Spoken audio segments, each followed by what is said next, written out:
రాజ్యసభకు కమల్ హాసన్ పాపం మక్కల్ నీదిమయ్యం మక్కల్ నాదిమయ్యం అని ఏదో పెట్టి బీజేపీకి వ్యతిరేకంగా హిందువులకు వ్యతిరేకంగా సోకాళ్ళు సెక్యులరు లిబరల్ అని చెప్పి ఏదో చెప్పి తమిళ ఆత్మగౌరవం ఏదో పెట్టి పార్టీ పెట్టి ఎక్కడ పోటీ చేయకుండా ఆఖరికి ఏమి చేయకుండా డిఎంకేకి మద్దతు ఇచ్చి వెనుక నుంచి రాజ్యసభ స్థానం తెచ్చుకుంటున్నారు కమల్ హాసన్.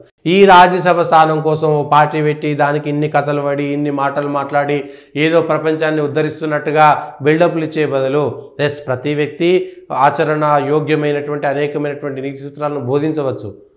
దేశ వ్యతిరేక అల్లర్లను హిందూ వ్యతిరేకతను మాత్రమే చూపెట్టేసి ఏదో తమిళమే గొప్ప అని చెప్పి తమిళం గొప్ప అంటారు తమిళ నాయకులు. నిన్న దయానిధి మారన్ అదే జరిగింది. దయానిధి మారన్ ఎందుకు సంస్కృతాన్ని 70,000 మంది మాట్లాడిన సంస్కృతం గురించి మాట్లాడతారు తమిళం గురించి అని ఒక విచిత్రమైనటువంటి వితండవాదం తెస్తారు. దయానిధి మారన్ పేరే ఉదయనిధి పేరే స్టాలిన్ అనేటువంటిది రష్యా పేరు అరువు తెచ్చుకున్నటువంటి వాళ్ళు ఇవాళ తమిళం గురించి గొప్పగా చెప్పుకుంటారు. వాళ్ళకు ఈ దేశానికి సంబంధం లేనటువంటి ఇంగ్లీష్ భాష గొప్పదేనట, ఈ దేశానికి సంబంధం లేని బలవంతపు రుద్దబడినటువంటి ఉర్దూ మాట్లాడితే వాళ్ళకు తమిళనాడులో ఏ ఇబ్బంది లేదట, ఇంగ్లీష్ మాట్లాడితే ఏ ఇబ్బంది ఉండదట, సంస్కృతం మాట్లాడితే ఇబ్బంది అవుతుందట, తమిళమే గొప్ప అని చెప్పి 1950ల నుంచే మనుషుల మెదళ్లను పూర్తిగా ఖరాబ్ చేసిండు అక్కడ నాయకులు. కేవలం స్వార్థం కోసం మాత్రమే, తమ రాజకీయ అవసరాల స్వార్థం కోసం మాత్రమే చేశారు. చోళులు ఎక్కడో పరిపాలించారు కదా, కాంబోడియాలో కూడా అత్యంత పెద్ద విష్ణు మందిరం ఇవాళ ప్రపంచంలో పెద్ద విష్ణు మందిరం కాంబోడియాలో ఉన్నది. వియత్నాంను పరిపాలించింది కూడా చోళ పరిపాలనలే కదా. థాయిలాండ్, సింగపూర్, వియత్నాం ఇట్లాంటి అనేకమైనటువంటి దేశాలను, ఇండోనేషియా దాకా పరిపాలించింది చోళ రాజులే. తమిళం ఉంది ఆ రోజు, సంస్కృతం ఉన్నది ఆ రోజు, తెలుగు కూడా అక్కడ రాశారు. అనేకమైనటువంటి శాసనాలు బయటపడుతున్నాయి. వియత్నాంలో తవ్వితే అక్కడ తెలుగు, తమిళ, సంస్కృత శాసనాలు బయటపడుతున్నాయి, శివలింగాలు బయటపడుతున్నాయి. రష్యాలో తవ్వితే ఇవాళ నరసింహస్వామి విగ్రహం బయటపడుతుంది, విష్ణుమూర్తి విగ్రహం బయటపడుతుంది. 10,000 సంవత్సరాలకు పూర్వమైనటువంటి విగ్రహాలని ఇవాళ రష్యాలో తవ్వినటువంటి దాంట్లో బయటపడుతుంది. వీళ్ళేమో ఇంకా మూర్ఖత్వపు శిఖామణులుగా మిగిలిపోతున్నారు. రేపు పొద్దుగాల ప్రపంచం నుంచి ఒంటరైపోతారు వీళ్ళంతా కూడా.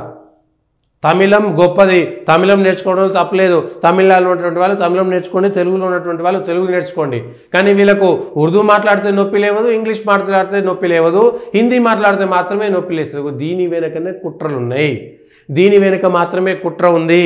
తెలుగులో తెలంగాణలో ఒకటి మాట్లాడినా, ఆంధ్రాలో మాట్లాడినా, కన్నడంలో ఒకటి మాట్లాడినా దాన్ని ఖండించాల్సిందే. తెలుగు నేర్చుకోండి, తెలుగును కాపాడాలి.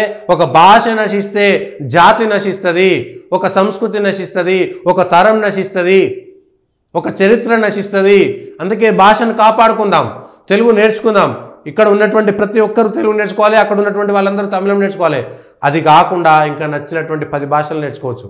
మన మెదడుకు 12-14 భాషలు ఏకకాలంలో నేర్చుకునేటువంటి శక్తి ఉన్నది. అట్లా వదిలేసి పాపం ఇదంతా ఎక్కడికో పోయింది. ఏంది కమల్ హాసన్ గారు పాపం ఒక రాజ్యసభ స్థానాన్ని డిఎంకే నుంచి అప్పు తెచ్చుకుంటున్నాడు, అరువు తెచ్చుకుంటున్నాడు. ఆయన పార్టీ ఒకటి పోటీ చేయలేదు, ఒకటి టికెట్ తీసుకోలేదు, ఒకరితోటి చేయలేదు. ఆయన పార్టీ పెట్టిండు, ఒక రాజ్యసభ డైరెక్ట్గా డిఎంకేలో చేరితే కూడా రాజ్యసభ సీట్ వచ్చేది కదా. రాజ్యసభ ఇస్తే డిఎంకేకి పోతే అయిపోయింది సపరేక. దీనికి ఒక పార్టీ పెట్టి ఇవన్నీ చేసి నేను సొంతంగా చేసిన అని చెప్పి డిఎంకేకి పోయి ఆఖరికి జీవిత చర్మాంకంలో ఒక రాజ్యసభ స్థానం కోసం రాజీ పడాల్సినటువంటి పరిస్థితి ఎందుకు వచ్చిందో ఏంటో కూడా అర్థం కానటువంటి పరిస్థితి ఉన్నది. ఇది పరిస్థితి.